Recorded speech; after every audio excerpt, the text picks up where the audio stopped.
Hi, everybody. This is episode 45 of the Double Cross Anime Podcast. We're coming up on number 50.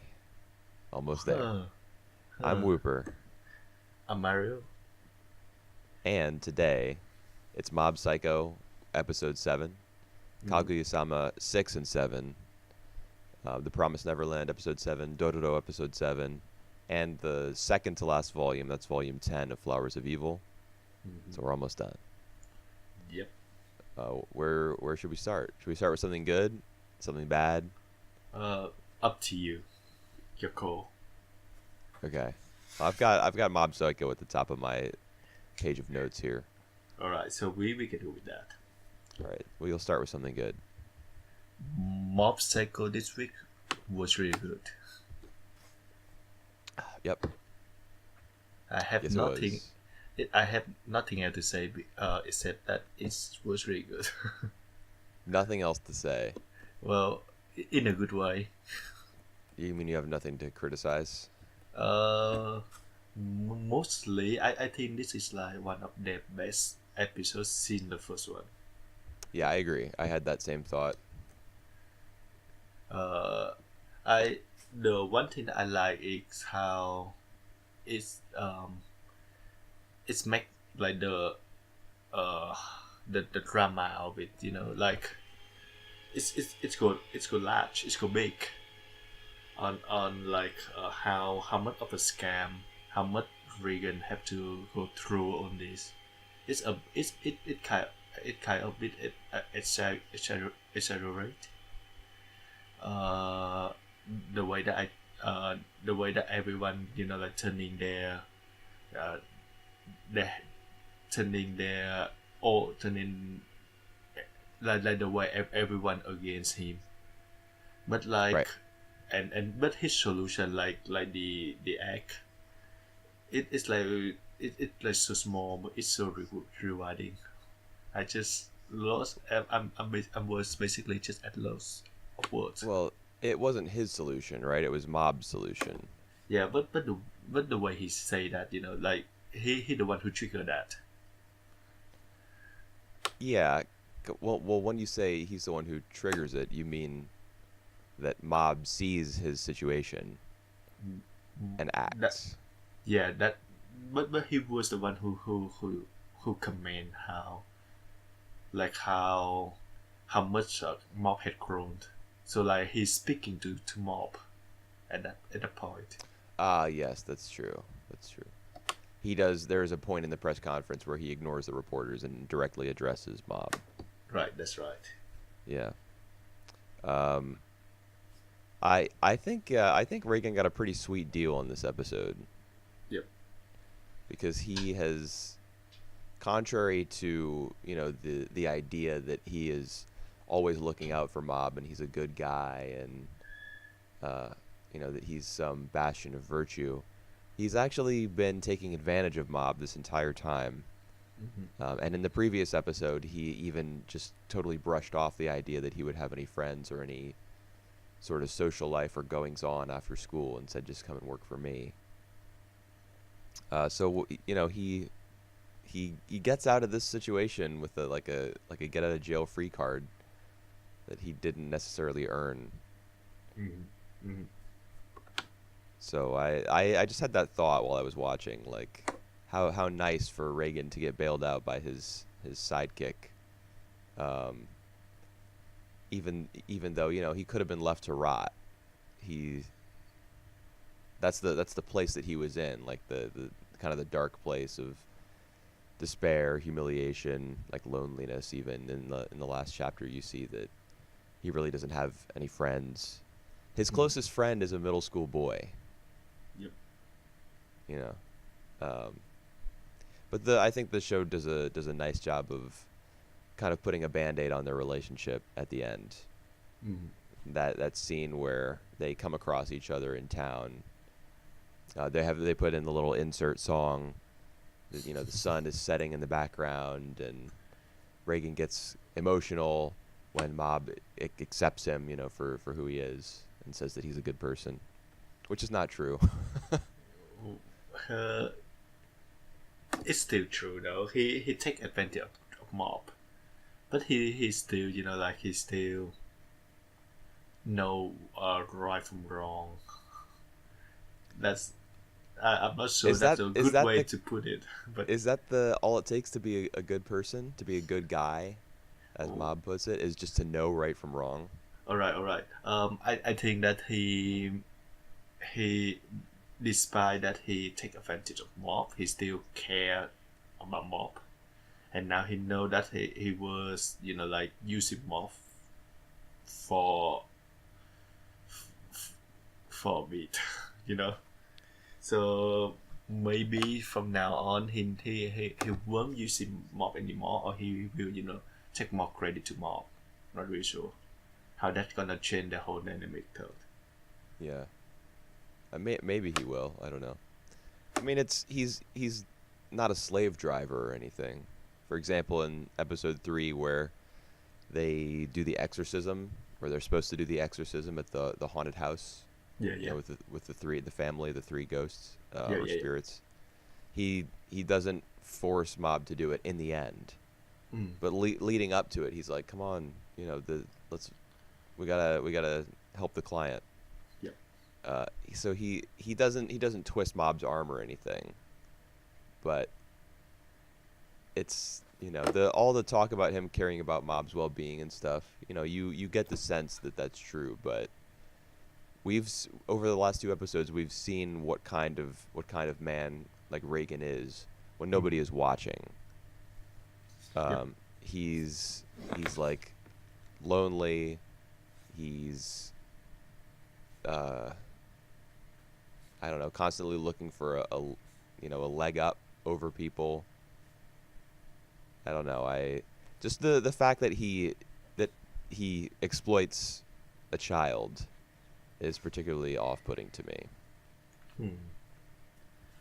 I don't really I wouldn't call anybody who does that a good guy.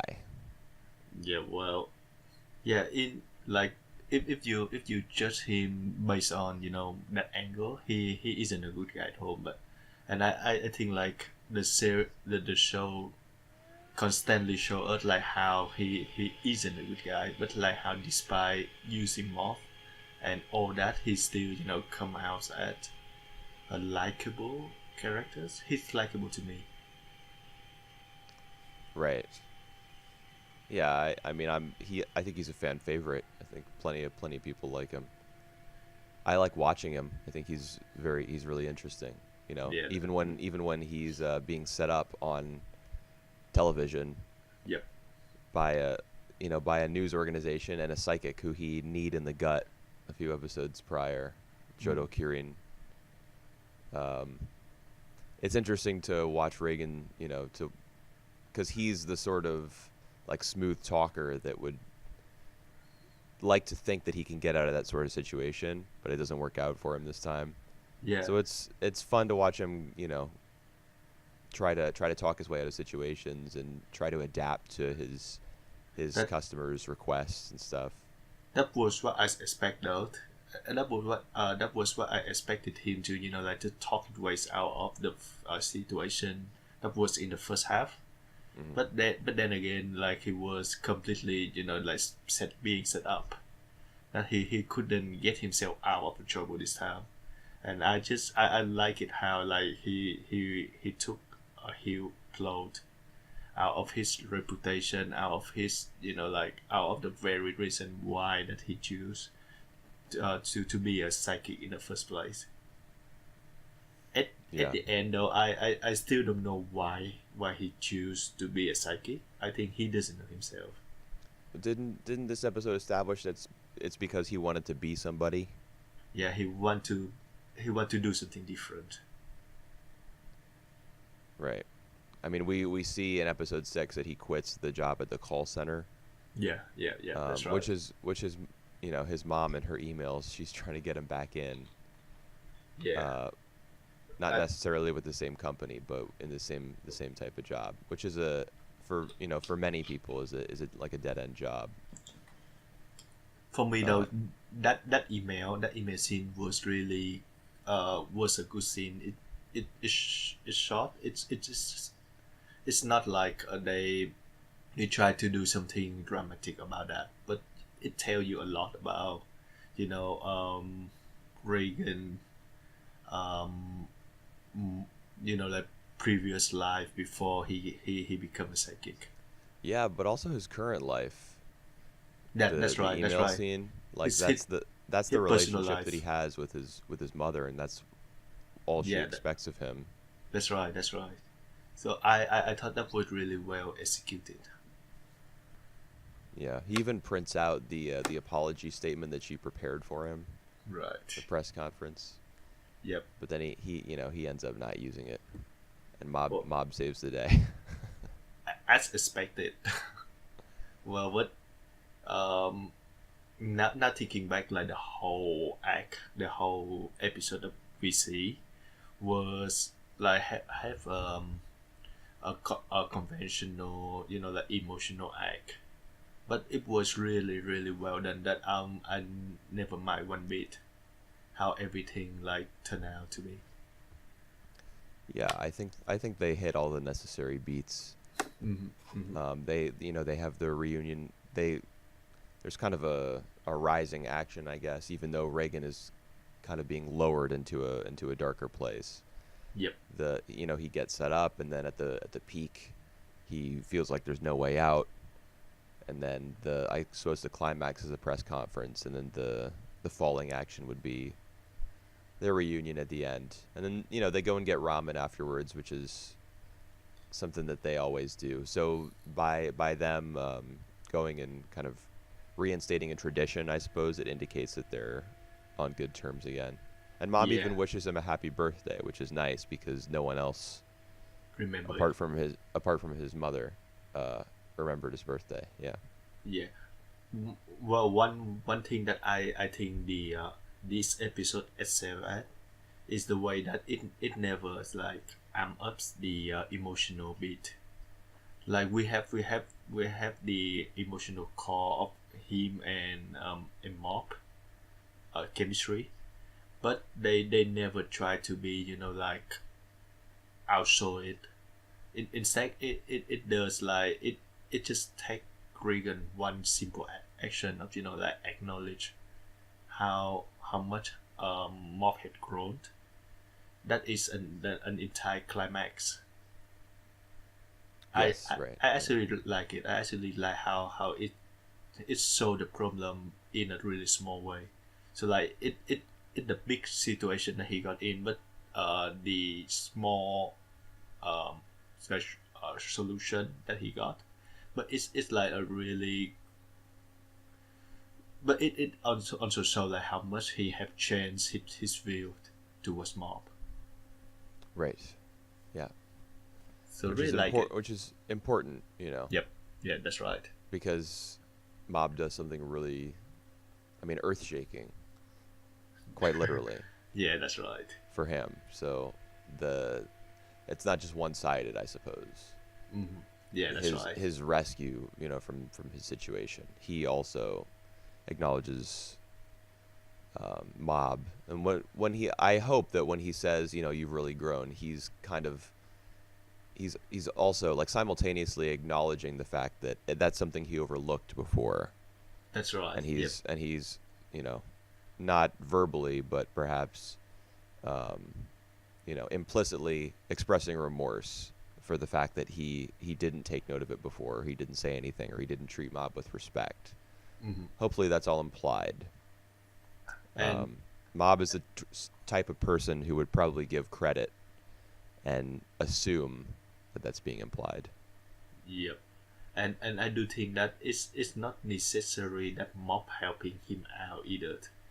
Right. It's more like emotional outburst of Mob, that he feeling emotional that Reagan finally acknowledged his effort, and how and like how much he have grown.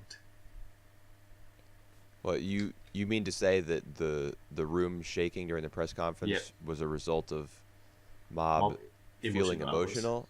Oh, Yeah. I kind of feel as though that was strategic. Yeah.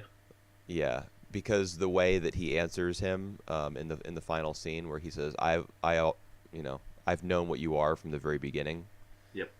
a good guy, a good person. Mhm. There's clearly a double meaning when he says that he's aware that Reagan is not a psychic. Mhm. So he's approaching this whole situation tactfully, Yep. you know. Yep. So I think he probably knew what he was doing when he set that room to shaking.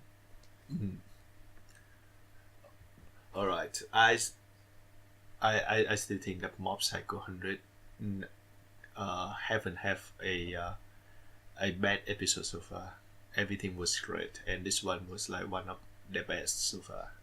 Yeah, I thought so too. I had that thought that it was. I've really liked 6 and 7 and the first Mm-hmm. one too. Mm-hmm. And the next episode preview, after this one, made me look forward to episode 8. Is that like Slave Life? Yeah, a little bit. Yeah. You know me.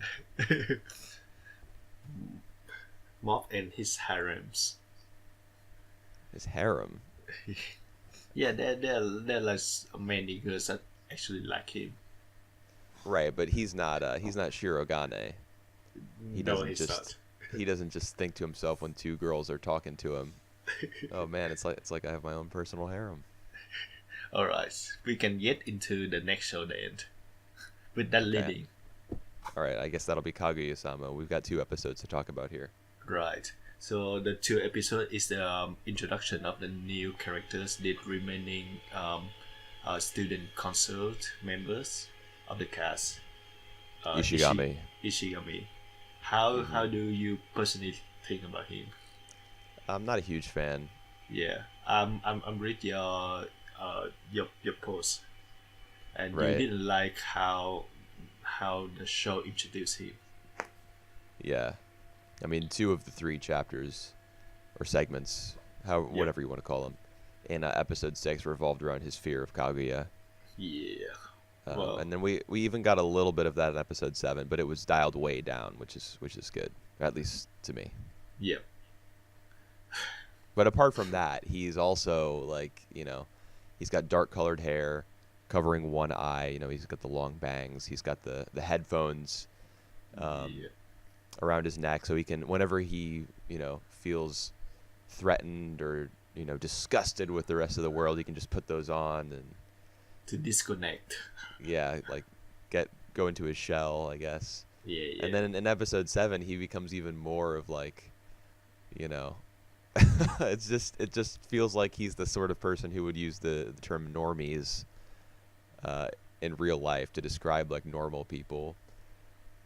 Yeah, He goes that's on right. a rant against like the soccer club because they've all got girlfriends and stuff. He's Yeah. just, I don't know. He feels a little bit too much like what people envision the typical anime fan to be. Otaku, right? Yeah. Yeah. And not in a particularly endearing way, in my opinion. I don't necessarily like him either.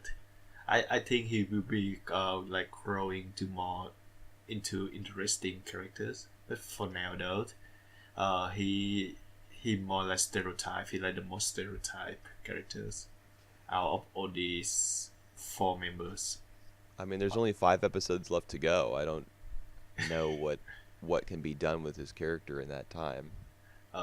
He for now what I don't really like about him is they use him more as like a gag. He like the show use his scare his fear of Kasuga as like a recurring gags, which I don't really like it. Like Well, even like he's also inept as like a just a gag. Like well, I think that's built into his character.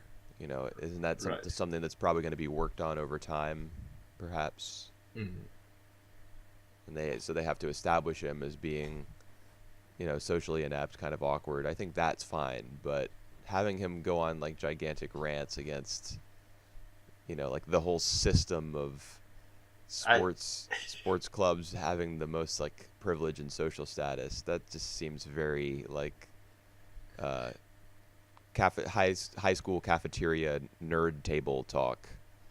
Well, I actually like that segment. Okay, yeah, I was like, oh god, that was not for me. That's the Uh, one. That's the second.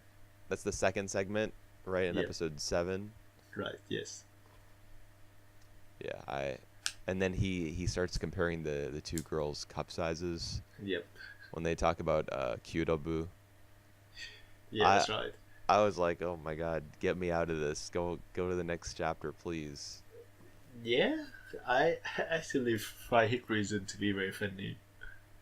Okay. Like he accepted that like the members of the sport club eventually like have girlfriends. So he also said like he get past that point, but then again, they they want to practice more than they want to spending time with the girlfriend. So he get pissed out that.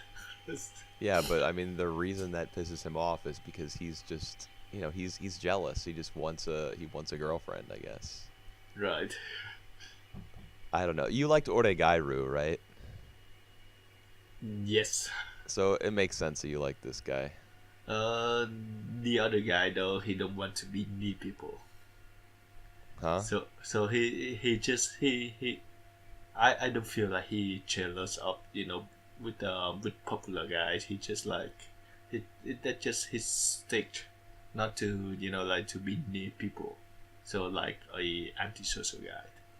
No, but that's the whole uh point, I think, of Right. Oregairu is that that's just a facade that he puts up, and in the Yeah. end he's Yeah. gonna like get together with one of the girls, and he's gonna have a rose-colored high school life. Oh my god! You spoil an entire 2 seasons of Oregairu. Yeah. Well, I mean, you can you How can tell dare where it's gonna you! go after like one episode. It's like, there's a bunch of protagonists like that in anime. Hyoka, the guy who's like an energy conservationist Kimi or no se, something. Kimi no se. Yeah, that guy, that guy too. Yep. uh, You so I mean, serve. Ishigami is just like a more comedic version of one of those guys, sort of. I mean, there's plenty of differences, I'm sure, but those, as you know, those types of characters are far from being my favorite. Yep. All right. So whatever. I'm sure he'll be fine. How do you feel about the other segments of What? for the last 2 weeks of Kaguya-sama? My favorite was probably the psychological test one from episode 6. Right. Right. I like that one too. Yeah, it's fun. The all Uh. the little cutaways, like for example, the scene where the dump truck backs up and uh, puts all the flowers all over Kaguya, like to represent. Yep. According to the test, it represents like the amount of love that Shirogane has for her. Yep. Yep. Yep. See, Uh, overwhelmed. yeah, and the truck backs up, and then it slowly dumps all the flower petals like gently onto her head. Yep. I thought that was pretty funny, and pretty cute. Yep. And in episode 7, there is a chapter that Kaguya constantly prank her all characters. You're talking about the Wieners one? Yeah, the winners one. Man, I didn't like that that chapter either. I think it's funny. It's funny purely because she prank her all characters. Like when you see her, she's supposed to be like high class, Right, right. a bit collected, a bit like never care about all these kind of dirty joke. But indeed, like she does, and she just and it's just right at the scene um where Fujiwara. where Fujiwara mentioned that she wanted her to just laugh out loud. Right. So I found that segment very endearing for me. Oh, good.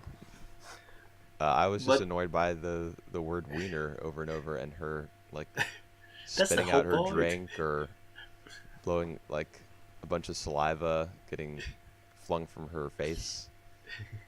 I mean, yeah, that is the whole point. So when you have an issue with that, then it kind of spoils Yeah, that's right. the whole chapter. But Um, yep, I literally, I take little notes on each of these segments. I wrote literally one word for this yeah. segment, and that word was wieners. It's all about winners. That's all I wrote. I mean, what else is there to say? Just wieners, man. Um, being said that note, I feel like the last two episodes they are considerably less like dynamic, less battle between Kaguya and Shirogane. Yeah, I mean, part of that probably has to do with the fact that they introduced a new character, so they need to devote some time to him. Yeah, that's right. And Um, oh, we have another another what romantic advice segment. that's right, that's right. Yep. How you think about that? Um, it was probably my least favorite of the three because I agree. the gag essentially is he wants to recruit somebody to work with him at Mm. his part-time job. So it's less about his romantic ineptitude and more about something that's like unrelated. You know. Yes, So I should until Fujiwara busts in with her Sherlock Holmes cap and her magnifying glass, right. um, there's no real romantic advice happening. And the comedy of the previous ones was that like Kaguya doesn't know the first thing about uh, love. Love. Neither does the president. Well, what yeah, I like how Shirogane just like uh keep on his advice into like getting a job. But I mean, he was essentially trying to strong arm the guy into working with him, that's right, and he nearly succeeded that. Yeah, only because but that guy's such a dolt. that's right. But yeah, I agree that like this is like my least favorite out of like the whole things, the whole love advice thing. Right. But we still have like something might be going on later on. With that girl who's always lurking in the background. Yeah, that's right. When are That's I feel so bad for her. I do, I do too. At this point, I'm not even sure that she does like the guy. Because originally I speculated, and I think it was sort of implied that the reason she was so distraught was because she actually liked this guy, and now her friend was going out with him. All So right. that was causing her some concern. But at this point, we've seen her 3 times now. The show isn't really giving her a voice or addressing what concern it is that she actually has. So It could be anything. so it's more like a comedy gag for you.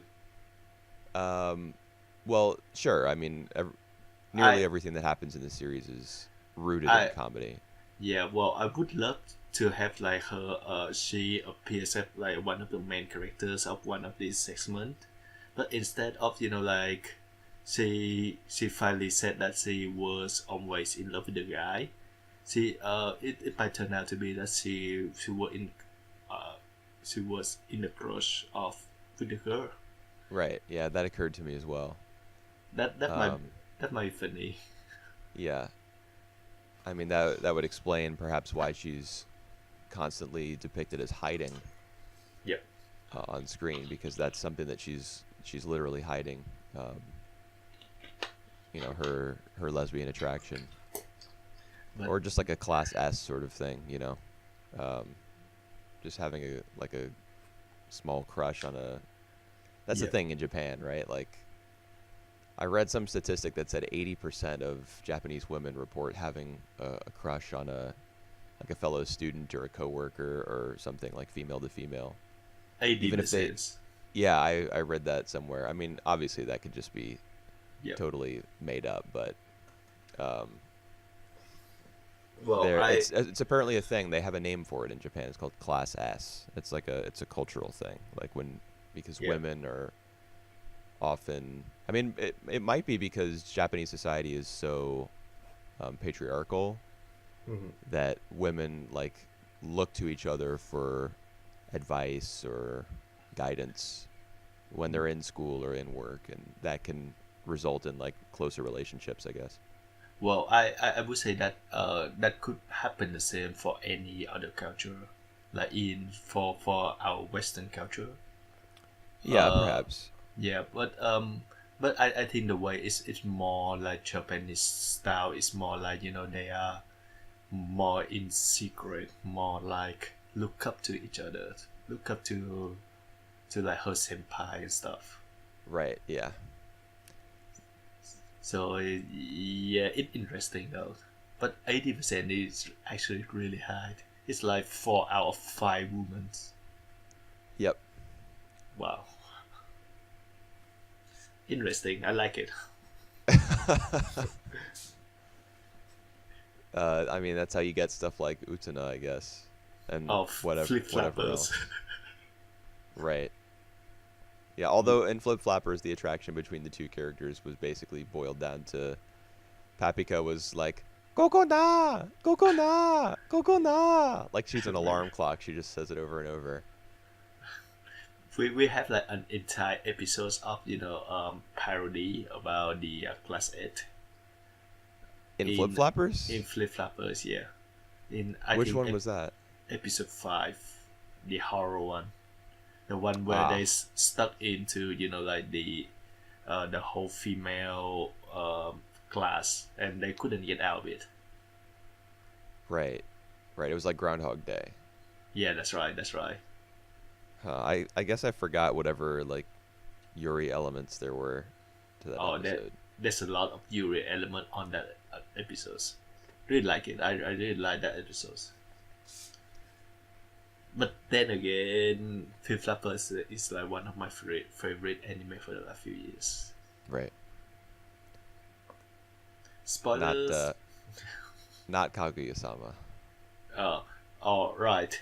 Back to To bring Kaguya. it back. Back to Kaguya Sama. I feel like the last 2 episodes of Kaguya Sama wasn't that Ooh. good. Sorry. I think episode 6 was all right, even though there was so much Ishigami. Mm. And then episode 7 I watched at 5 in the morning, so I don't know how much I can trust my reaction to it. But um, like You, I wasn't that into it. yeah. Well, you just wanted to go back to sleep. Pretty much. Yeah. That's sad. My very favorite part of episode 7. I mean, as much as Ishigami's character model or his character type is not my favorite, Yep. my favorite moment was when he said we should impose a happiness tax on the soccer club. Mm-hmm, mm-hmm. Just depending on what subtitles you're reading, your interpretation of that line and all lines will be different. Yeah. But just the phrase "happiness tax" made me laugh. I thought that was funny. Is that from the horrible subs? Yeah. I don't remember that at all. Okay. Oh, well, I mean, Well, I just watched it, so yeah. Well, I definitely alright. remember. I'm sure you watched it today too, because it The came out in recently. the morning. Yes, that's right. That's right. In my Right. morning. Yeah, he says we should impose a happiness tax, and Mm. Shirogane freaks out like, what? No civilized country taxes that way. Well, oh, mm. I heard that there is like one country who actually do that. So instead of GSD, they will um, they they will measure the happiness of the people living there. Yeah, I but they don't think tax them based on it, right? no, they don't tax them, but they measure the happiness. Yeah, Yeah, I think happiness index is like a real thing, and it's I measured in all sorts of countries. I don't know how they could measure that though.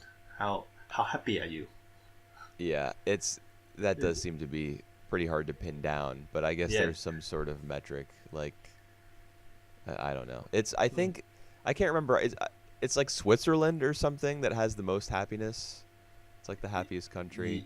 Ye- Yeah, I'm not really sure of that. It's one of those smaller European nations. Mhm. the country that I heard though is from Middle East. The It, Middle East, they have the highest happiness. yeah, yeah. Well, it's next to India though. It's not India in the Middle East, and yeah. So they have like they measure by happiness, and I heard that it was like one of the happiness country in the world. Not really sure though. Hmm. Need to read more source on that. Well, I should go there Well, live there. instead of hanging out over here in America. I think like one of the reason why they are so happy that they avoid the foreigners. So I don't think you are welcome Yikes. there That's you think that countries are more happy when there's more like when they close. when it's just like culturally homogenous? Yes, I think that what That's that country is supposed to be. Yes. it's pretty dangerous line of thinking. Why isn't Japan one of the happiest nations then? It's like isn't it I 96% Japanese? actually a lot of Japanese people are straight out and like commit suicide. I think they Yeah, have like the one of the highest commit suicide in the whole society. I think. they do. That's why I'm saying like if you know, cultural sameness, if Oh, right. ethnic sameness leads to happiness, why is Japan so miserable? Because other things come into the pictures. Right. All right, let's Or move on. yep. Let's move on from the real life situations. I don't. Yeah. Okay. We So we got two have more shows. we could go with the Rololo. Sure. I didn't like Uh, this episode. yeah, I would say the same. Like compared to episode 5 and 6, episode 7 was feel more like a filler to me. It's more in the same line as episode 4. That was about the curse sword. Right. Yeah. I think this one may have been anime original material. Oh right, is it? Perhaps. I don't know that for sure. Yeah. I see speculation about that regarding this show online, like because it's going to be too core, and the manga's not finished, so Mm-hmm. they're condensing the existing manga story, and then they Yep. need to pad it out a little bit, I suppose. Yep. So any episode that focuses like on a particular demon may be original material. Well, but this one I could say that it's focused more about the demon than any of other episode that we have so far. Yep. I mean, And episode 4 did spend a fair amount of time, um, not the necessarily with that guy who had the cursed sword, but also with his sister. So you get a couple of different perspectives of that's right, uh, but it's not their about life. the demon itself. So it's not about the source. It's more about its effect to uh to the victims. Yeah, that's true. So this one was about an actual demon, Yeah, but or one whatever you want to call him, well I spider call thing. monster demon. But one of the interesting thing here is that um the guy who that actually didn't kill the demon.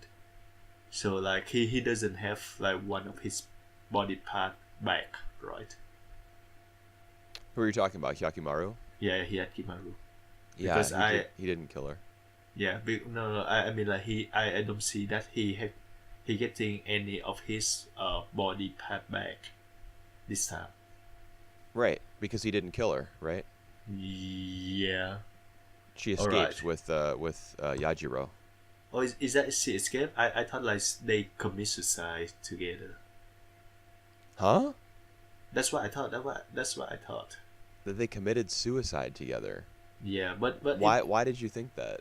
no, because I must say that uh the set piece the scene was very unclear that I didn't know what to make of it. So I thought that she was he was dying, right? She was coming to him and for some reason that they just like blended in together and disappear Yeah, they disappear through that crack. through the crack. All right. Yeah, because he's the smuggler who's taking people through there. All right. I mean, I you don't see them go in. I don't think. I mean, Yeah. I guess I can understand why you would be confused as to their ultimate fate, but I'm pretty sure that they Let's just have get. that little conversation about like, let's be together, and Yeah. I'll be your prey, because her MO is she drains people's life force till there's only like a tiny flicker left, and then eventually it comes back, Yep. Yep. so she doesn't technically kill. Right. So that's their plan going forward, is that Yeah. she's gonna like suck him dry all the time, I guess, and then he's gonna come back to life, and that's gonna be their life together. So Well, that's I think their plan is to live that out in a new place, which is why they escape. yeah. Well, I get the plan. I just thought that they was killed before they do that. Were But maybe, they? but I could be totally wrong. I didn't really care that much about this episode, so all right. Let's give me a second so I can read the uh what they say on the internet. okay. I'm gonna watch the TV. Oh, I deleted it. Ha, psych. The couple live. All right. So What did you say? The couple leaves? yeah. So they said here in Wikipedia, which I know that we can trust. Yes, of course. No, It's only we edited by don't. the finest quality All right. anime Yep. fans. All right. As they prepare to fight to death, the color of Ohagi showed, which is the spider, change as he worry about Yachiro. So Hyakimaru withdraws. The Right. couple leave and they continue their way. Right. He definitely doesn't kill them because he sees the color change. Like he That's right. recognizes the quote unquote humanity, or let's just say like the compassion or the decency Right. in Ohagi, the spider. Yeah. All right. You just sent me one of the screenshot. I did. Did you check it out? Yeah. What's what you want to You say? you about like this? those guys' faces? I saw it. Classic Mappa. Is it like happened in all my past? Just bad looking. I mean, it's not their fault. A lot of anime Yeah. looks like this. Like for background characters, they just have dopey looking expressions on their faces. And But this episode on the whole, I didn't think was very well animated, and I thought the art was kind of shoddy. yeah. I wouldn't be surprised if they dumped a lot of this one onto another studio, like outsourced it. Yeah, and to add to the awkwardness, we have like the CG fire along with their like On the Uh, torches, on the touch it along with their off model faces. So Right. yes, God. yeah. Well, we have more to complain when it comes to the next show, We have more to complain about the visuals. with regards to the next show, or Yeah, in regard to the next show about the visuals. I don't know. I think Dororo might be. I think this episode Top. of Dororo might be worse looking than The Promised Neverland. Alright. Like honestly, I feel like there were some scenes in this show that were animated on 4s instead of 2s or 3s, like anime typically is. Like when a character would I don't know, just move their arm across their body, like from left to right. Yeah. It just looks like there are 5 different shots, and they're like jerking their arm a few inches at a time, really quickly. Yeah, yeah. It's just really, Understand. I and the understand episode what was you full mean. of pans and animation shortcuts. Like for example, we don't see Ohagi transform near the end. Instead, we get Hyakimaru's perspective of her transformation. Mhm. So it's just a silhouette, like a red silhouette with a bunch of glowing little particles inside it Yep. of a spider. And I'm sure they banged that out in a computer in, a matter of 30 minutes or something. And instead of, like in episode 2 with Lady Bandai, who transforms into that like reptilian monster, Yep. we get to see her, like Sure. her body kind of bleeds away and the bandages are left empty. Right. Right. And that whole thing looked really great. And then in this episode, it was like, well, we don't really care, so this is what you get. Well, I'm glad that you mentioned that episodes because I have the same issues with the story of this one compared to the episode 2. So for me, like the pacing is really off because they try to condense like too many plot lines into like one episodes. So like things happen to like quickly.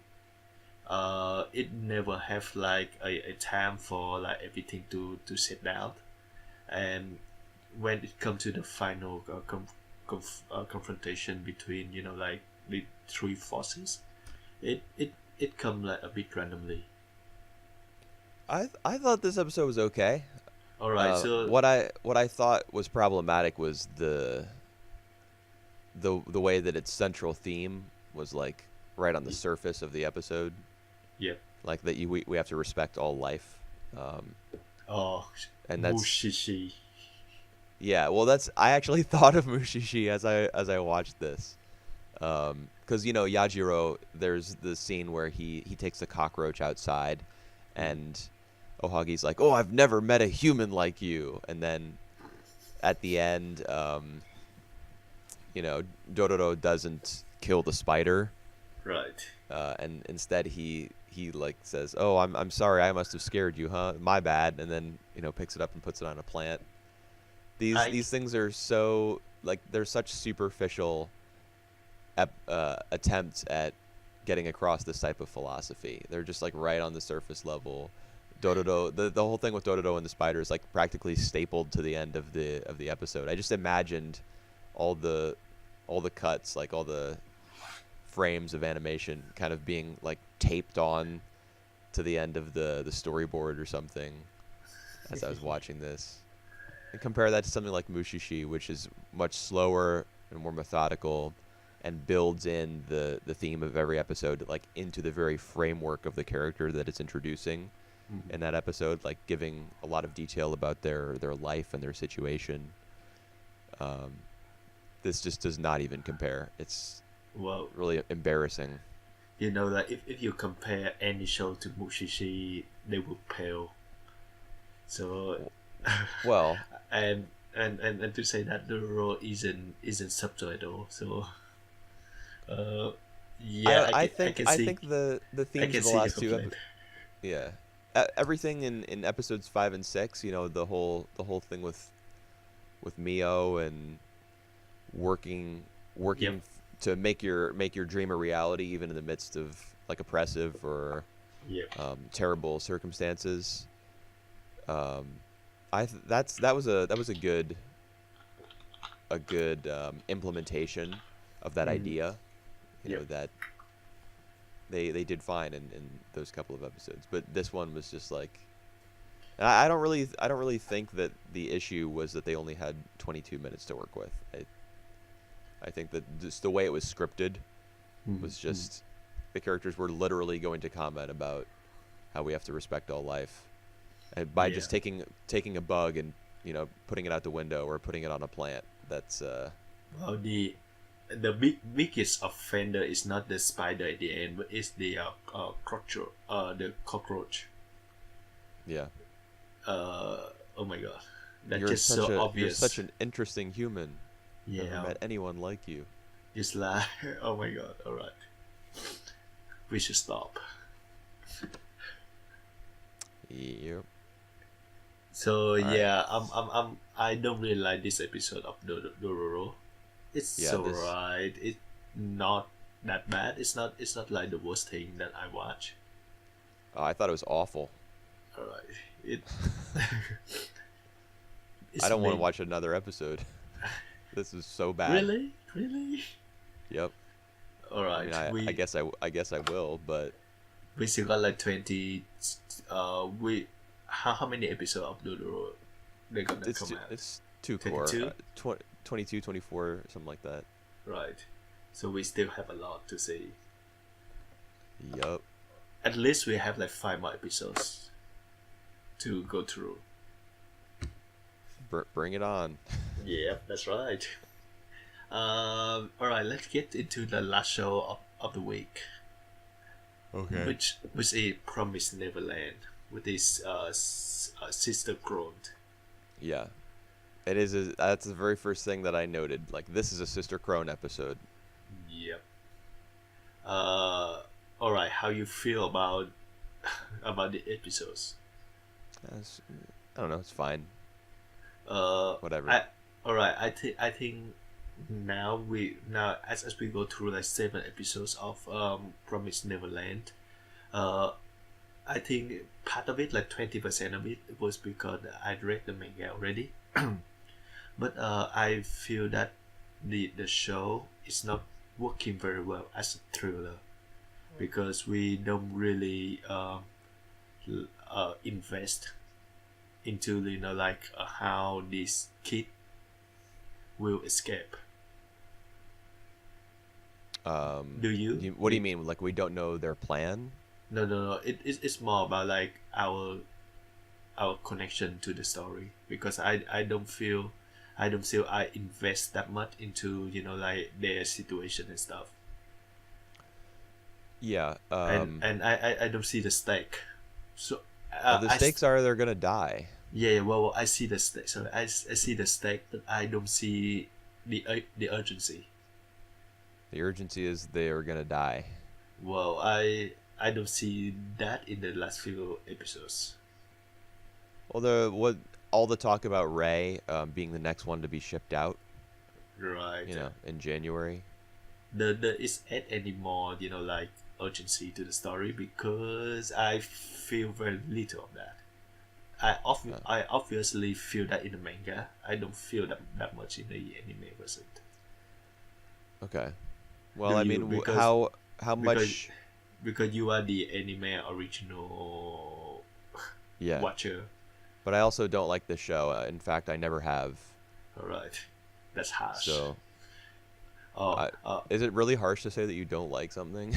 uh, never like it in the first place. The Promise Uh, never liked. that's right.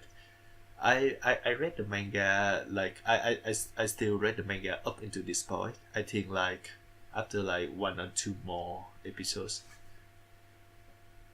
Okay. so the material worth. But yeah, I just feel like I just don't feel the urgency from the anime version. Well, whether you feel urgency or not, whether you care enough about the characters I or think so. not, Yeah, that's um, it just has to do with whether you like the show. Really, right. that's what it boils down to. Like, if you really like some characters, especially if you're an anime fan and you're used to that sort of like low budget production and limited animation, if you really like the characters, you'll watch their lips flap and watch the show pan across their face for 22 minutes. Think of all the millions and millions of Dragon Ball fans. uh, That's their deal. Like, every once in a while they see the characters punch each other, but it's a lot of still frames and lip flapping, and Yep. it's like one of the most beloved anime or manga Anime. franchises ever. Yeah. So with as far as The Promised Neverland is concerned, I mean, I think that it has its production issues, and Yeah, it does.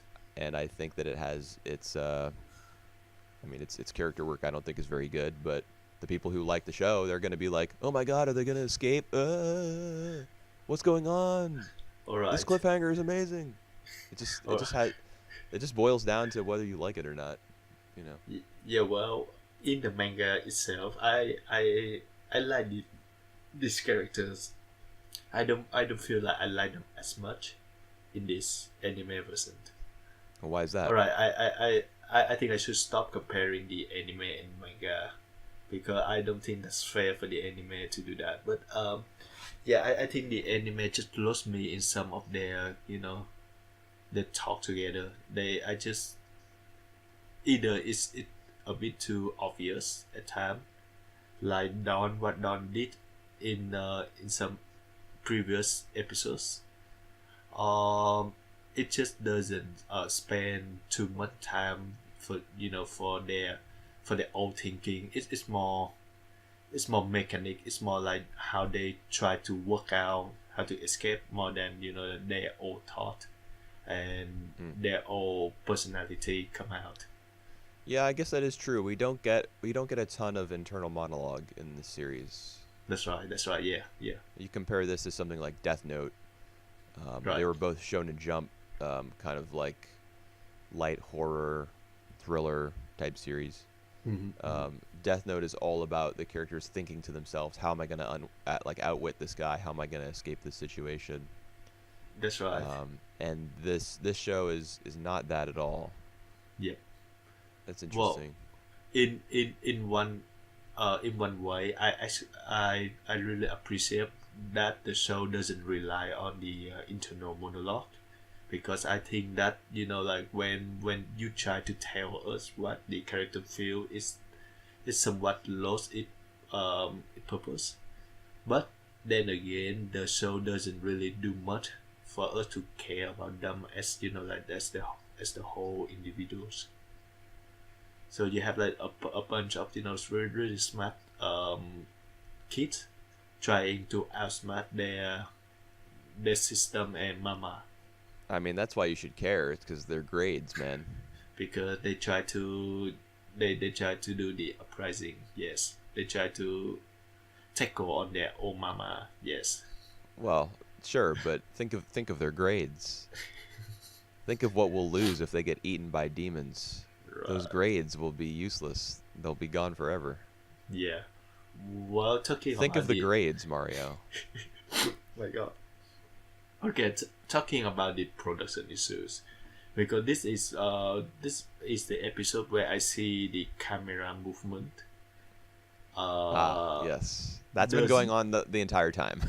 yeah, that's right, but it become really obvious in these episodes where I remember a shot of um I, Emma and Norman in like in the dark hallway, and Right.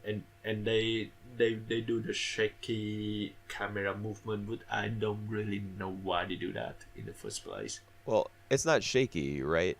It's It's not just shaky. it pans up. Yeah, that's right. But That the instead word of it I'm being a looking for. typical, it's instead of being a typical anime pan, it's they use the 3D model of the house, Yeah, um, and they kind of move up like while angling the camera down. and I don't know the purpose of that. I mean, I have to assume that they envisioned these sorts of shots when they made the call to make the house CG. Huh. I think they probably had that in mind, like the flexibility of being able to place the quote unquote camera anywhere they wanted and simulate real camera movement. That was probably um, a directorial choice. Well, it's that now in the bad way for me. Yeah, it doesn't look great. Yeah, so it have like a bad choice of like direction. Did you hear the weird sound effects in this episode? Yeah, a bit, but I don't remember that much. Is it bad? Yeah, it was more noticeable than ever. Mm. Excuse me, it was more noticeable than ever in this one. There were like synth crawls and like like that, like that, and bass drops when characters were like suddenly confronted with an enemy or a piece of information that really shocked them. There would be like a doo, like a bass drop. All right. It was just completely tacky. Oh my God. I don't really know what they're thinking. I think the idea is that those sounds are very modern, and they're, since this is like a hot property, like probably amongst a younger audience, like because it's Shonen Jump, Yep. that maybe they just want to saturate the series with maybe new looking CG based visual techniques and modern sounding little stings in the audio. Right. If But maybe it's just because I'm old and out of touch. But honestly, I don't like them very much. all right, if their job is to make all this noticeable, I think they do a very good job. Yeah, well, Perhaps that's it. Maybe they're just trying to be like in your face with it. Yep. Because Mission accomplished. yeah, because it's certainly in our face. All right, let's talk about Sister Crone this episode. Well, she's a So, character. yeah, she make a deal with all the kids, and now like we know what she want, let her go, what she wanted to do. Well, we've known And that from the beginning, right? She wants to outro take over the house. Yeah. We know that she knows some of the secrets from the farm, from the monster. Well, she was a marked child herself. Yeah. That's how the whole farm system works. Is that if you're a girl when you turn 12, you have the option of becoming like training to become the mama of a house, of a farm. So I guess she's still in that process. How old did she say she was? 24 or something? 24, 26 something. Yeah. Yeah, so through her we know more about the world, more about like all these all the rules of the world. So yeah, she served as the info dumper from first. What else? But like in the end, we see like how Mama Isabella has like her plan figured out. Does she? Yeah, well, she oh, what does did they actually reveal what she read in the letter? I don't think Mama wrote that letter. I think it's handed down from HQ. Oh yeah, headquarters, and because it has that wax seal on it. Yeah, and did we know what was written there? I'm sure you do because you read the manga, but no, yeah, that was the end of the episode. All right, because I just don't want to spoil it. I nearly spoiled it. So yeah. I really don't care if you spoil it. You can't. No, it doesn't matter. No, I don't. right. I don't care one whit about this show. Well, it's supposed to be a popular show. Yeah, I mean, people love it. They're eating it up with 2 spoons. But that's every season. Oftentimes, the biggest show is just something that not everybody's gonna like it. Well, I still prefer this show more than like popular show from last few seasons, like Goblin Slayer, for example. Yeah, I didn't watch 7 episodes of Goblin Slayer. You didn't watch any? I watched one. Yeah, well, right. It was it was comedy gold, honestly. Like I might have a better time watching 7 episodes of Goblin Slayer than this. Yeah, right. It was so funny. Like the scene. Well, whatever. I'm not gonna talk about it. Yeah. Well, we should compare Goblin Slayer to Shield Hero, actually. Why? Because it's the same kind of shows. What were you? It's like in a fantasy world. Yeah, fantasy world. But Goblin Slayer at least does not have a character from the real world who's like spirited away to a video game inspired. It's not an isekai, but it's the same kind of world they're living in. I guess. Well, I still have fun watching Shield Hero though. Well, that's good. Oh my god, that is so that I have really a lot of things to complain, but I just can't help stopping it. I can't help watching it. See, I'm the master of helping. in those terms, if you can't help watching something, I can help it. You just don't watch it. Yeah, that's why it make you say it, Just drop everything. All right. That's my motto. Yeah. Well. Do you think the doll was a camera? Maybe. We got a couple shots that kind of implied that it was a camera. Yeah, that's right. Because now that I think about that, like, there was one time that it crossed my mind that it might be a camera hidden in the door. Yes. Yeah. There's even a shot, like one where she kind of runs across the room and jumps onto her bed, that It is is from from the this. point of view of the doll. Yeah, that's right. That's right. And we keep getting cuts to it. In fact, the very last scene, the very last shot, is of the doll sitting on the bed. Mm. But the one thing that makes me think that it might not be a camera, that might just be like a metaphor, like Yeah. Mhm. the we might just the idea might just be like the demons are on to her. So that's why we're getting the shots of the doll, as though it Oh, were a right. camera, though it really isn't. Mm. I do kind of think that it's a camera, but the one thing that makes me think that it isn't, didn't she destroy the doll at one point? Yeah, Like tear off its head or throw it on the floor or something? that's right. She kind of snap it, like it, like, yeah, like their head will cut in half, I think. But Yeah. then, but then she repaired.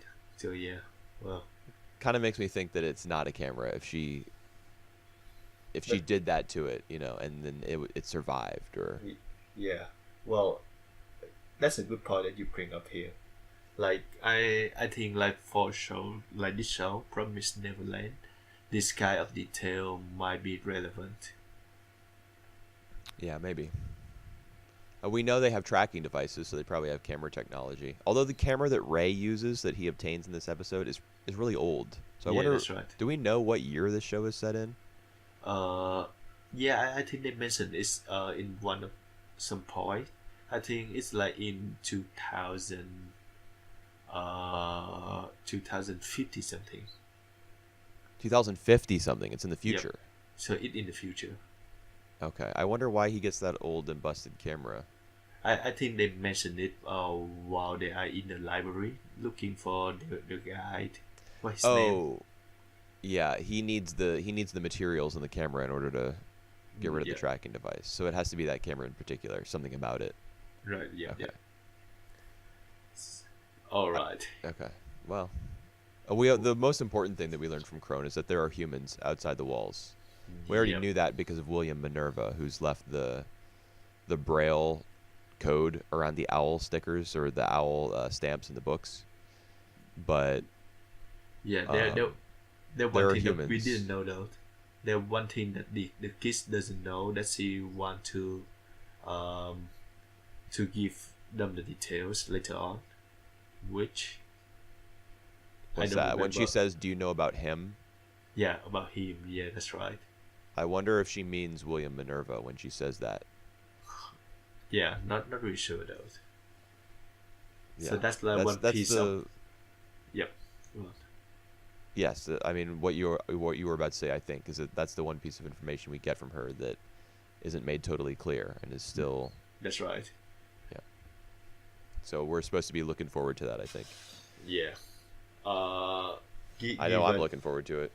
given given that if Mama Isabella, what she does with her, if she doesn't kill her or something, we might get Uh, to know what's he about to say. well, she's going to be leaving the house. She mentions that Crone is going to be leaving the house, according to All Mama. right. Yeah. So I guess the letter was maybe she's being shipped out. Crone is about to be harvested Mm. because Oh, I know harvested. she has the tattoo on her neck. So, Yep. and I assume Isabel has one as well. Well. But the thing for those kids, the thing that they raise the kid is that I think the children brain tastes the best. Right. So maybe Sister Crow is not, like she's not that tasty. It's not worth it to be harvested. Yeah, that's racist.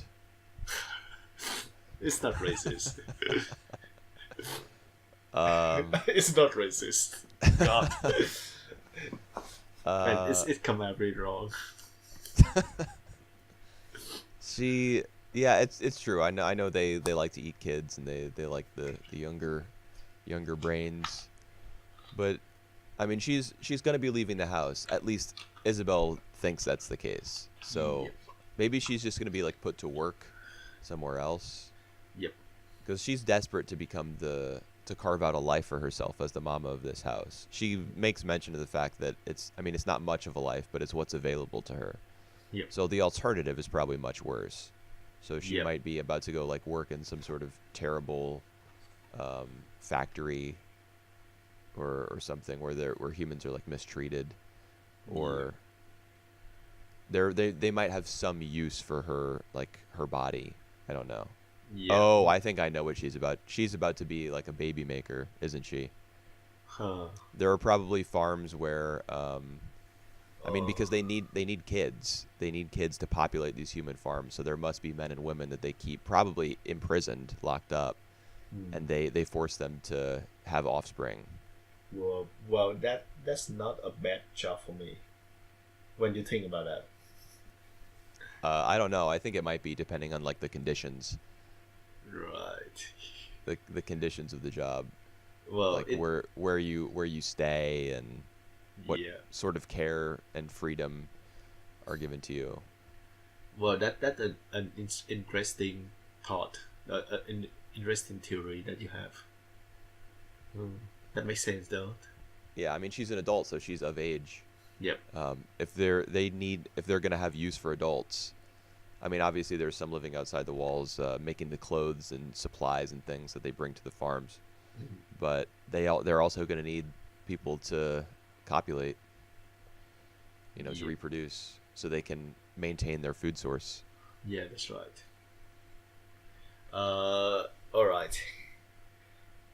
I still think that I'm still a bit disappointed of this Promised Neverland adaptation. You can't be Hopefully, disappointed if you have no expectations. well, I do have, because I read the manga, so yes, I have like some kind of expectation. Just hopefully though they will finish the first arc in the first core, because the way I see it now, it runs slow, a bit slow. There's still a lot of material left. What, before they break out Yeah, before they break out or not. or not? Oh, they're definitely gonna break out. Come on, let's be Uh, reasonable. It wouldn't be like a long running Shonen Jump series if it was all set inside these walls. They're gonna get out eventually. you Who spoil gets the out whole might. show again. Oh no. Who gets out is up for debate. I kind of feel as though not everyone will escape on the first attempt, All and right. they might split the story up. There'll be like some of it told outside the walls, some of it told on the farm, something like that. Yeah. All I right. don't know. Let's wait and see it. Okay. All right. So we can get into the manga, the the second to last manga volume that we read, Flower of Evils. So this is the volume where what his name, Kasuga. Kasuga, finally come back into his hometown, meeting the people, seeing like how his bad reputation has been going on. Like Yeah, just understandably basically so. just basically like facing his past action, and decided to go to see Nakamura. Is Right. that the last chapter is the one but that they met Yes, in she the gives them restaurant? their fried mackerel sets, Yep. and she But turns around to walk away, and he says, Nakamura, it's Nakamura. me. I've come to see you. Yep. And then she says, "What's that look for?" Yeah. That's the end. All right. All right. How all right, for you, how do you think about this turn of events? I mean, I expected Nakamura to pop back up, Yep. so we've only got 5 more volumes. Five And more chapters. it's 5, yes, 5 more chapters. I'm sorry, and Tokiwa is with him as he Yep. goes to do this.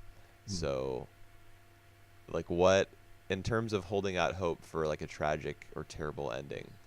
Maybe Nakamura like is gonna break them up somehow.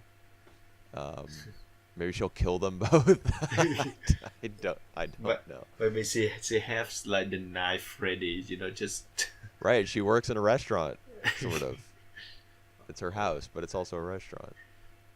well, if there is like one moment, I think that the this chapter might get dark is when Kasuga confessed everything uh to his girlfriend, and she just Tokiwa.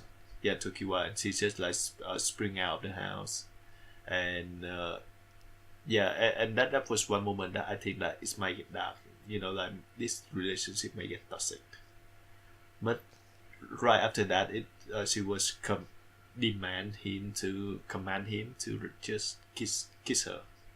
Wow. Wow. What's the wow for?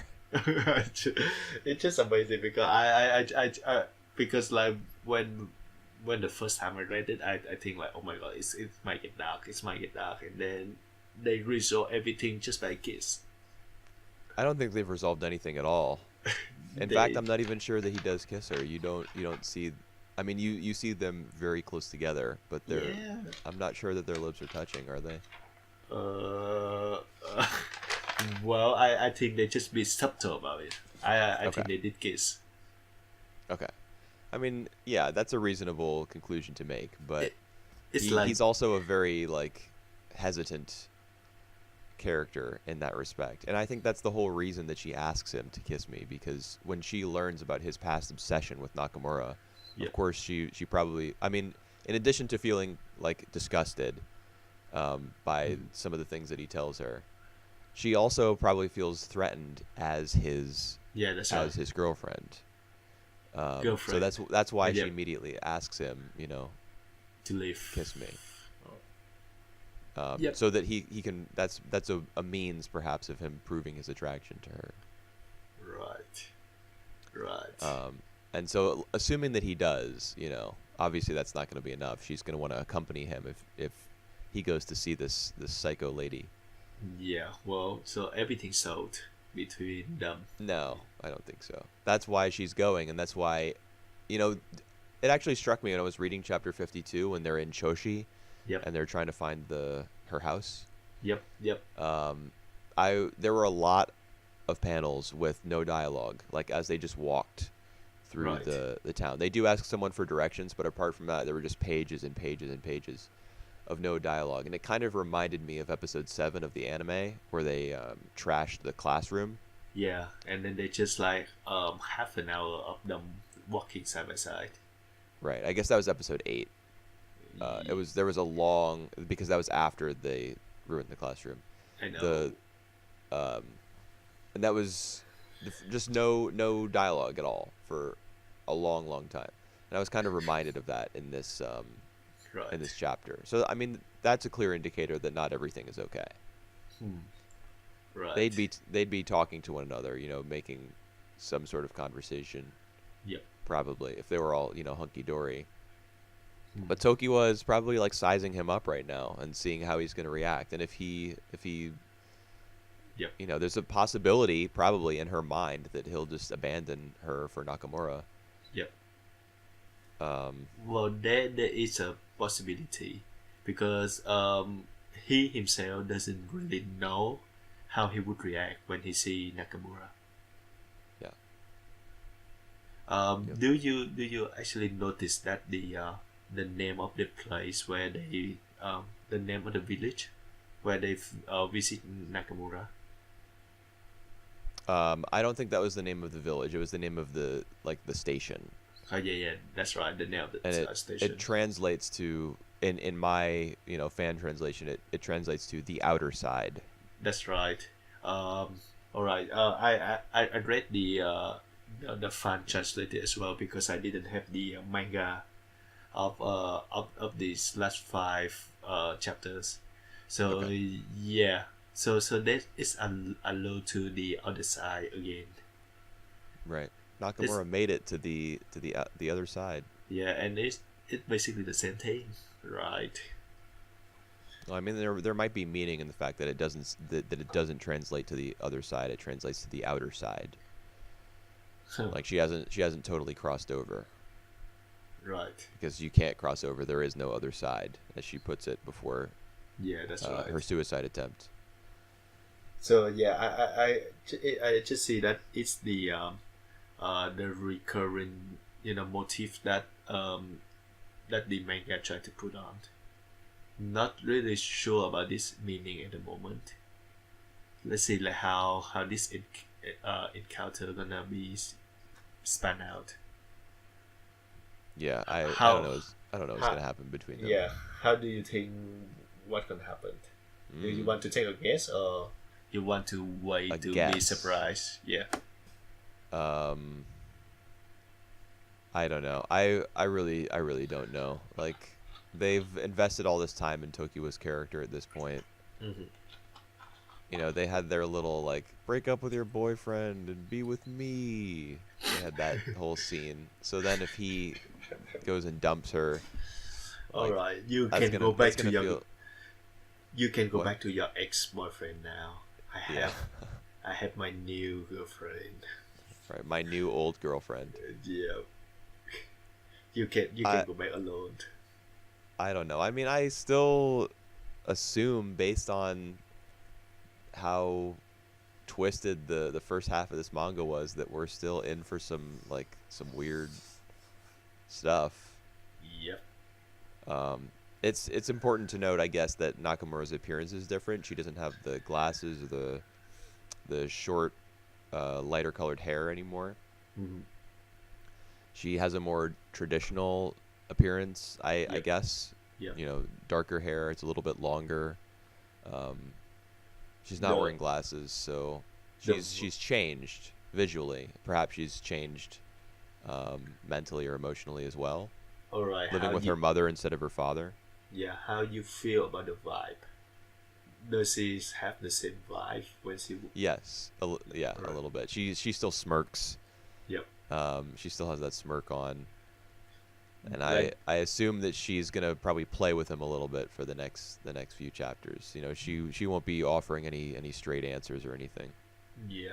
Well, because the way she says is really like her. Like what's the phrase? Is that what she Yeah, said? she says, "What's that look for?" I think. What does look for? Yeah, that's right. It's really like her. So yeah, for me, she still give up the same like mysterious vibe. Yeah. What did we learn about her backstory again? What's the deal with her parents? They We got did, split up, right? yeah, they got split up. We didn't actually know what happened though, but Didn't Kasuga read her diary or something? yeah, but they didn't say a lot. Like they say more about her thought when she find out about Kaguya. We learned at one point though that Kasuga. his father mentioned at one point that she behaved like her mother, like in a bad Well, way, I mean, the bad they're egg. divorced. They're broken up. So That's right. Yeah. that he might not be the most reliable source when it comes to describing Yeah, that's his right. ex-wife's behavior. Um, but it's if she's living with her mom, and we can take him at his word that her mom is like, I don't know, how would you describe the behavior that she might exhibit, like having outbursts, or Yeah. Well, having numbers. I mean, maybe Nakamura will be even more troubled. I don't know. Well, Hopefully uh, not.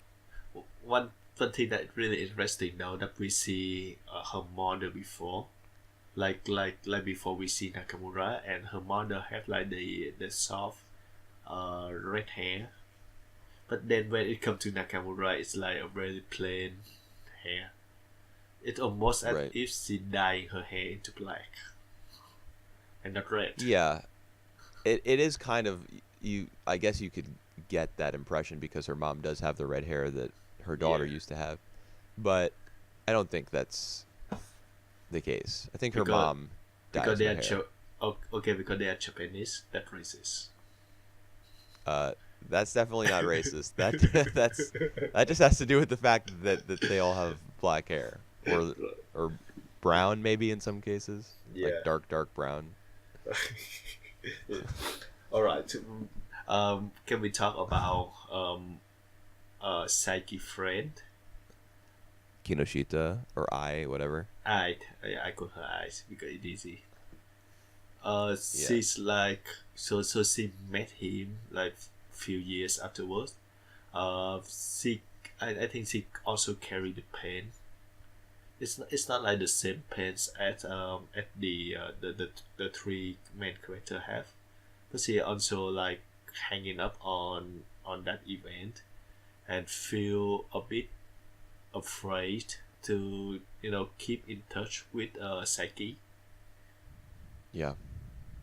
And I think that was neat, and she was like the very representation of the people who stuck into the town, who the very fear that that Kazuya himself always fear.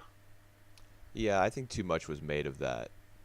Yeah, Her fear of being like stuck in this town. You yeah. know, She could I'm sure. just go. Yeah, I'm sure she feels that way because she's been left behind by her best friend. Yep.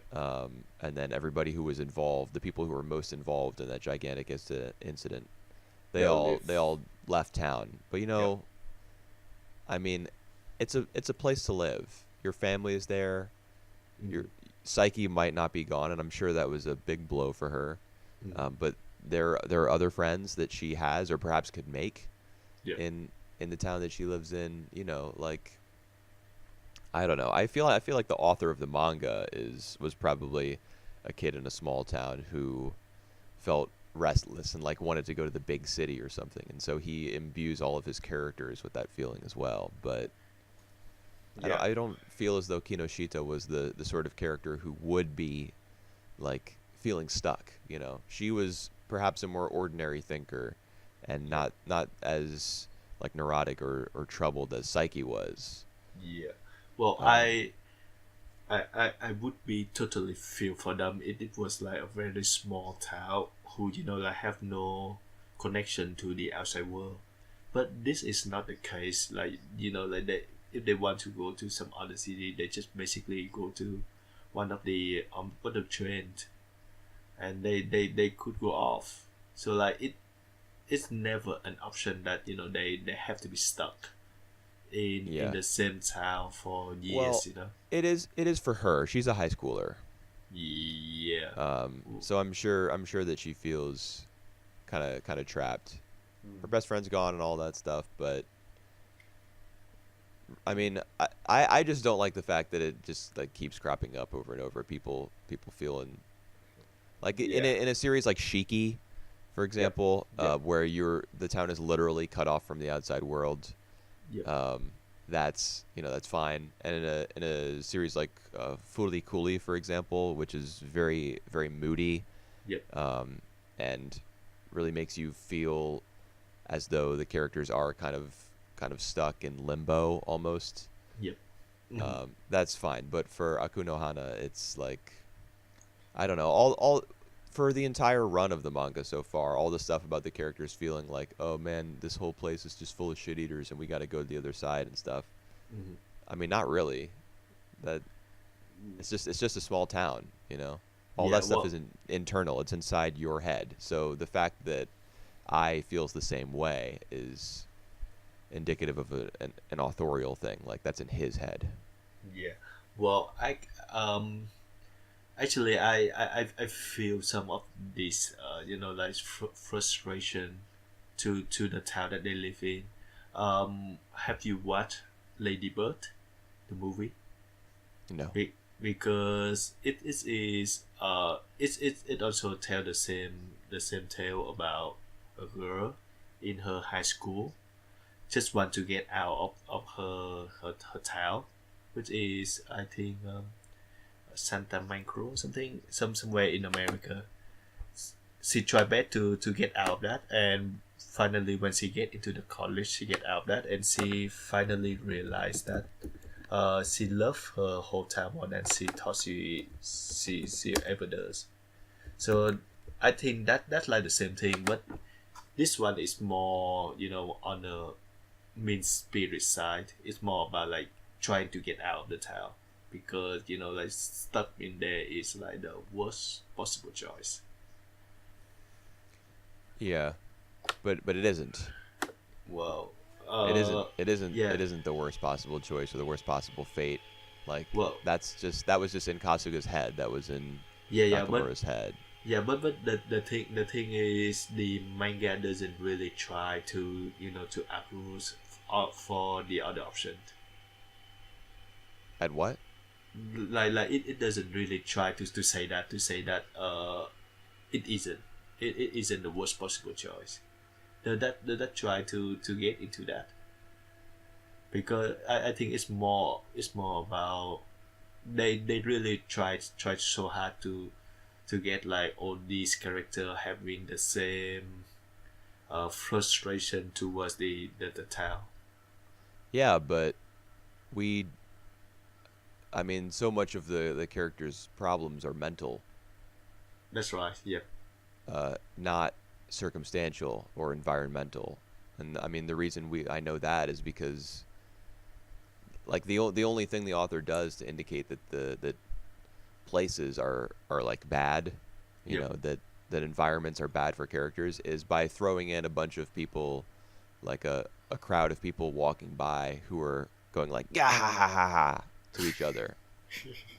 All right. That's how he characterizes locations, is just by putting a bunch of people who are supposed to be like Ishigami would say that they're just, we got to put a happiness tax on these people because they're just laughing with each other and enjoying their lives. Yep. I suppose that there was in Kasuga's New Town there were those two thugs or Yep. bullies, whatever you want to call them, who beat him up. Yeah. Yeah. Yeah. Those guys weren't too friendly, but Apart from I that. mean, a small. I mean, it's probably just because I'm older and I have like more perspective. I've got a car, I've got money in the bank. I'm not stuck anywhere. I could go somewhere else if I wanted, Right. but I don't. I see all of their issues with being stuck someplace as just being mental and like a result of their young age. Yeah. Well. Yeah. It is either coming of age first and foremost. So yes, it Is just like is this a coming of age story? I really I don't know about that. well it for me now when I just look at like the first half and the second half is more like a coming of age story for me. Which half? Both, like when you put them all together. I really don't feel as though this is a coming of age story. I mean, I don't know what's going to happen in the last 5 chapters. Yeah. But Well, we got I'm not sure what kind of story this is. This right. was a Um, really weird yeah, and kind of distressing tale of growing up. moral degradation, I guess, All right. and Well, like kind of questioning of, that's a big word. yeah, I guess.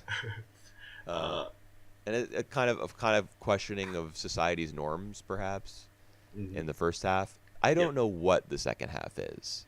It's Uh, just like supposed to be a redemption, I guess, for Kasuga. yeah. Well, I think we can have this kind of question next week when we read the whole things. We can look at back and I will ask you again what kind of story you think this manga trying to represent. Well, I mean, I don't know that anything that happens in the last 5 chapters would make me think that this is a coming of age story. I don't really Mm. feel as though Kasuga has come of anything. All He right. he like falls I ass backwards into having a hot girlfriend, and like his family situation suddenly improving because he says "tadaima" one time. That's well not that's not coming of age. I tell you my top more in the next week when we done with these things. Okay. Um, well, the more I read the manga though, so I really glad that we do this manga tried. I I I think that many of the decision they make in the anime version was spot on for me. Like it actually for me, for now, when I think back about the anime version, it's improved some of these manga that vaguely, like try to say. Okay. Really hard to like to follow up on point on this one, but I do think more fondly about the anime now that I read back on the manga and see many more of its issues. Well, I mean, the major issue with the anime is that it's incomplete. Oh, yeah, But I mean, yes. it adapted the best part. It seems to me. Well, it hasn't adapted the best part. There's like more to come, more like like all the shit got a fan. Like I think that is the best part. They haven't got into that part yet. Well, but if you animate kind of the second arc, No, the 20 just, chapters in the mid. I'm not talking about the after the time skip. I'm talking all about right, yeah, the second yep. arc being the 20 chapters in the Uh-huh. in the middle, or Yep. everything leading up to the midpoint. If you Right. animate that part, then you have to get to Yeah. the botched double suicide and Yep. what happens afterwards, which is just him going and living in a new town. You can't end Yeah. it with the two characters like unable to carry out their plan, and then that's the end. I guess you could. You could actually, you could like just like just ignore the second half and just focus on like what happened next. But to its defense, I think the second half still like still pretty valid, still pretty like it's like two half of like the same coins. But we get into that I think in the next week as well when we Two halves of the same point. Okay. yeah, the first half and the second half. But then again, we can talk more about this in the next week when we read the whole things. Okay. So yes, I think We're done. that's the end of our podcast now. So next week we're gonna see the end of this Flower of Evil No, saga. there's no podcast next week, right? There is. What happened to next week? I thought you mentioned something about March 3rd being couldn't do Oh. something on that day. No. It's the March 10th. So and I'm not really sure if I'm going or not. So it's up into the air now. Okay. So there will be a podcast next week. There will be the podcast next week. This we will see the end of like the very long why did Flower of Evils because we skipped too many weeks, but Right. and then episode 8 of everything we're watching so far in this season. Indeed. Right. Thanks for listening, everybody. We will see you next week. All right. Bye. All right. Bye.